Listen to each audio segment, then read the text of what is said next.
Hi guys, it's Rebecca Garner of Garner Financial Coaching. Today I have one where I'm going to be vulnerable with you guys. I know that in my introduction, I shared with you guys about things I've learned and gone through financially. Sometimes our mistakes can qualify us to help other people not make those mistakes, and also to say, hey, I've done it. I can't judge you, but let me help you where I got out of those mistakes, or things that I learned that I wish I had never done, and I wish I had really heard why you shouldn't do these things. So I have 5 mistakes that I made with money. So I hope that you enjoy it and that you guys benefit from these, that you don't make the mistakes I did. And if you did, or you are on the verge of it, or you already have, I am happy to talk with you about these. These are just things that I have done personally, and I just thought, why not, and go ahead and share it with you guys. So, number 1, letting go of my budget. When I was in high school, my dad showed me how to use Quicken, and it set me up, and I am one of those people that usually, if I have a system, I will follow it religiously. And that's what I did for so many years. I followed a budget where I knew what was coming in.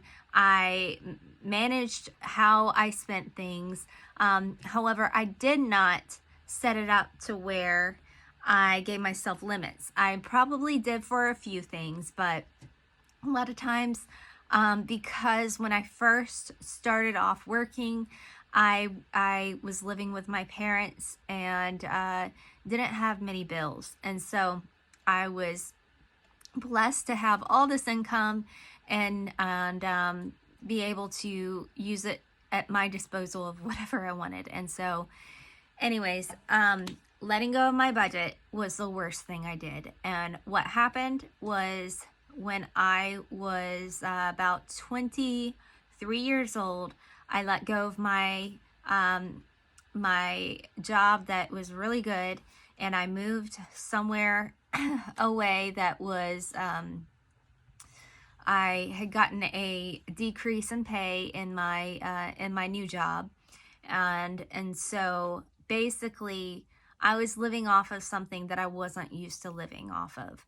And it was stressing me out because I had changed my whole lifestyle, and I didn't like the numbers that were coming in, because before I was all right. I was used to this one income. I was comfortable with it, even though it wasn't a lot, but I was able to make do with what I had. And now I was really, really cutting back, and it just scared me. So I wasn't able to do a lot of things that I wanted to do, and I didn't know how to handle it at the time. And so in my head, I spiritualized it, because in my background,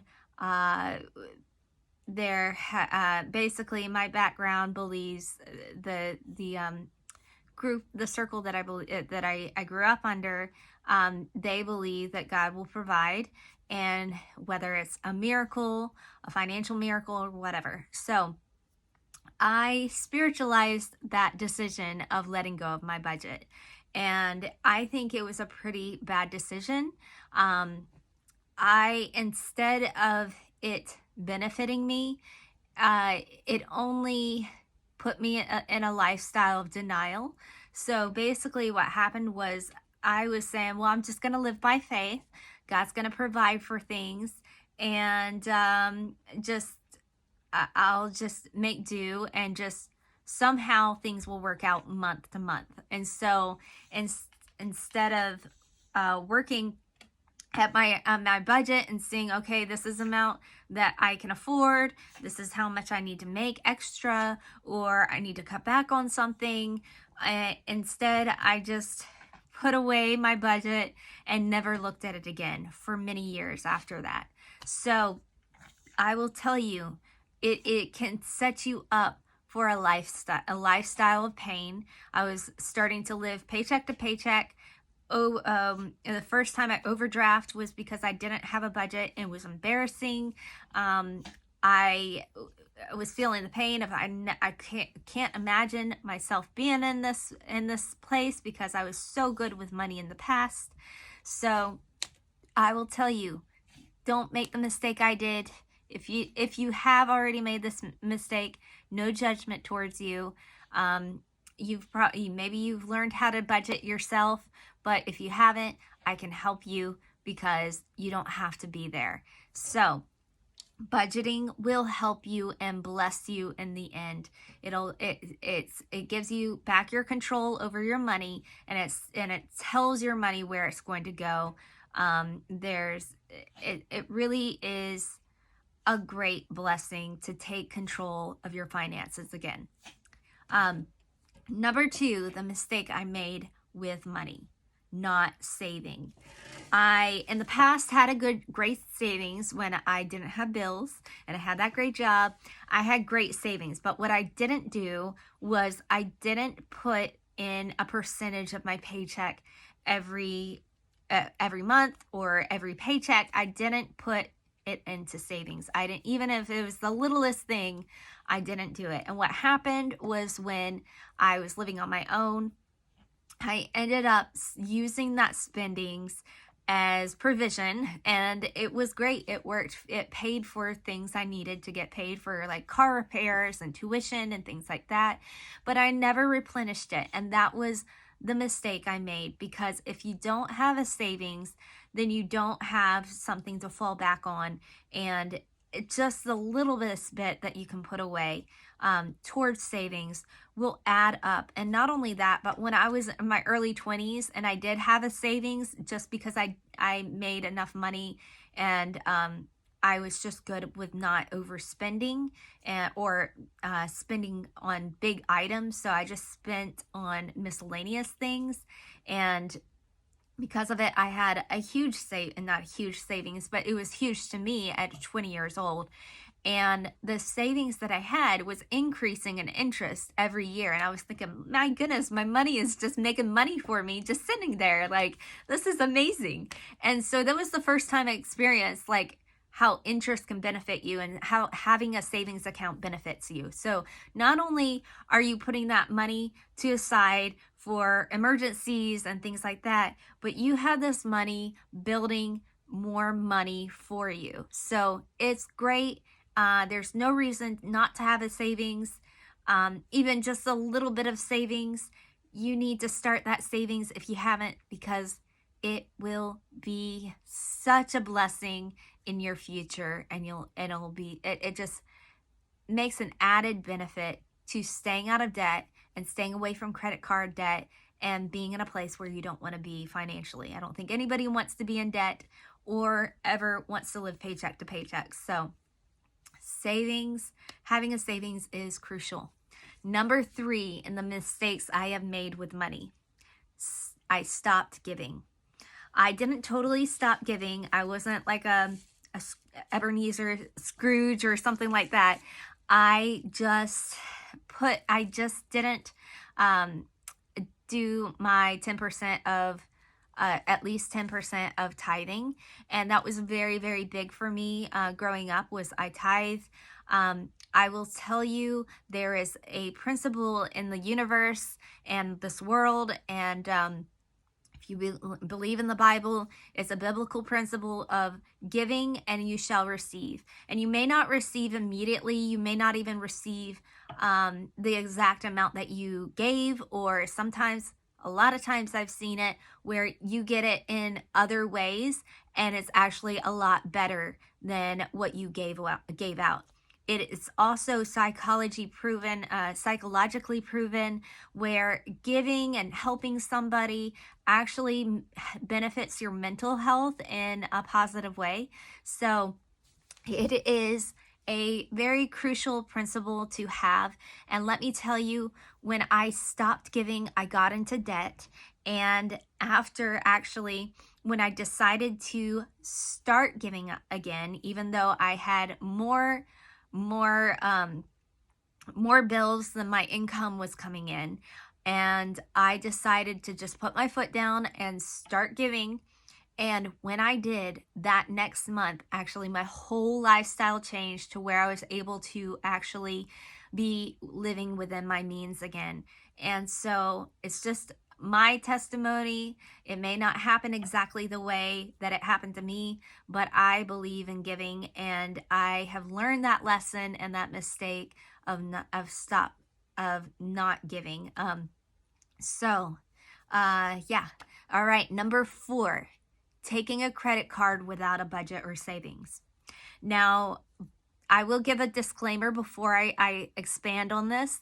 I coach through the Dave Ramsey method, and Dave Ramsey does not believe in having any kind of debt. He really believes in paying off of everything, building up his savings, and then having a huge retirement fund. And he really desires wealth management. And I do too. Increasing people to where they can be wealthy and give and be a blessing to other people and not have to worry about paycheck to paycheck.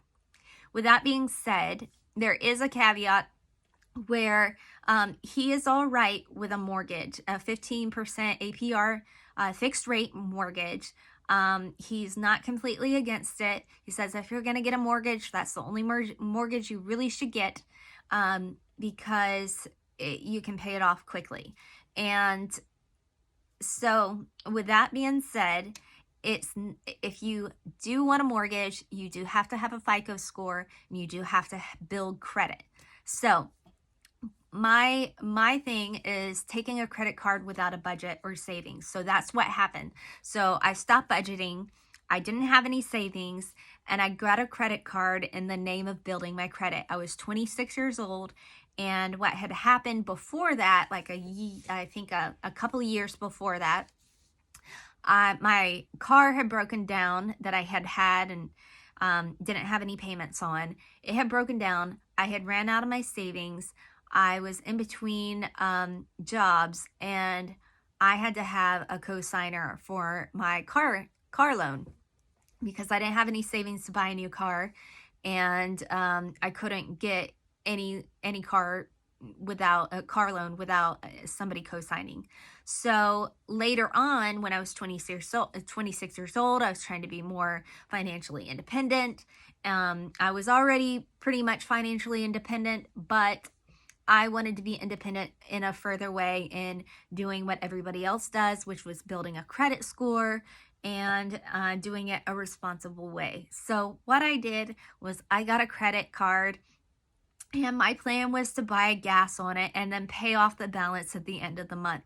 That's the way that a responsible person does with a credit card, is what they tell you. So that's not what happened. My mistake. I got the credit card. I started buying gas. I left the balance on there. Then an emergency happened, financial emergency. And because I didn't have any savings to fall back on, I fell back on that credit card. 4 years later, I had overspent, and anytime that an emergency would happen, I fell on the credit card, which included overspending and just not being smart with my money because I didn't have a budget. So what happened was, after 4 years, I was stuck in $10,000 of credit card debt and working a 40-hour job, which was not always 40 hours a week. It was sometimes more than that. And then also having to get a second job on the weekends. And I was literally maxed out on my credit cards, living paycheck to paycheck, no savings, and literally one emergency away from missing one of those payments. So I know the pain of this, and I suggest if you are building a FICO score, you don't have to. There are ways to creatively save up and buy things that you need, especially a house. You can do it creatively. You can do it in a way that is just putting it off for later. Some people don't even need a house right now. So if you are desiring to build a credit, don't get a credit card without a budget or savings. It's just not financially sound, and what ends up, you fall back on it and find yourself in debt. So number 5, this is the last and one of the biggest mistakes I made, and thank God it did not come back to bite me. But I will say, co-signing for someone's student loans. There should be no reason in the world that you have to co-sign for somebody's student loans. And I don't care what reason they give you, it is not responsible to protect you from possible risk that could happen. I was in financial aid for 5 years, so I knew a few of the risks, and I knew that student loans just don't go away. If you file bankruptcy, the student loan's still there. You still have to pay that back.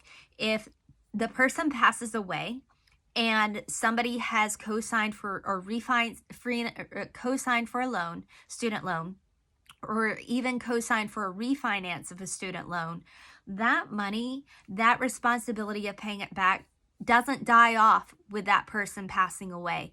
It goes to that co-signer to pay off. Not only that, but if the person, if it's a marriage and the person, there's a divorce and you've co-signed that loan, a lot of times, and it just depends on situations, but a lot of times that loan can either be split for the amounts are required for both to pay a certain amount, or it can also be where that person doesn't pay, you're still stuck with that student loan even though you're not together. So not only that, but it's not that you can't just pay it and you can't just not pay it and you ignore the requirement to pay it. If you do that, they can garnish your wages out of your bank account. They will take it out of your IRS return money. They can take it out of even your stimulus check. I think this third payment that's coming out is not protected, I don't think, for, I believe that student loans can be paid out of that stimulus check. So be careful. Please don't do what I did. Thankfully, when I did co-sign it, it did not get approved, and it was a huge sigh of relief because I knew that it could be a huge risk, huge burden for me. But I cared for the person. They had convinced me enough to where I felt like if I didn't sign it, I was neglecting the relationship. So don't do what I did. I'm smart enough now to know that no matter what they say, how they whine, how they cry, or how they are articulate in explaining their points, don't sign it. There's just no reason for it. Really, there's other ways. If you are stuck with student loans and you can't pay them, please reach out to me. And also reach out to your lenders. If you don't want to reach out to me, please reach out to your lenders. You can work things, a lot of times you can work things out with your lenders of your student loans. Otherwise, you're at real high risk of them garnishing your wages or even taking money out of your bank account. So those are my number 5, my 5 total money mistakes that I've made. I hope that it benefits you and that you guys have a great week. I will see you sometime next week. I am traveling next week, so I may not get it out by Friday, but I plan on doing it at least once next week for a video. All right, talk to you all later. Comment below if you have any questions, concerns, or suggestions. And if you want financial coaching, visit my website in the description below, or Garner Financial Coaching, GarnerFinancialCoaching.com. Have a great week. Bye.